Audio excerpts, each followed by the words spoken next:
Welcome back to another technical deep dive here in the debug zone. Today we're tackling a big question and breaking it down with insights from other users.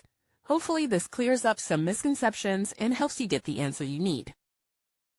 So buckle up, stay a little curious, and let's jump right in.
And that's a wrap.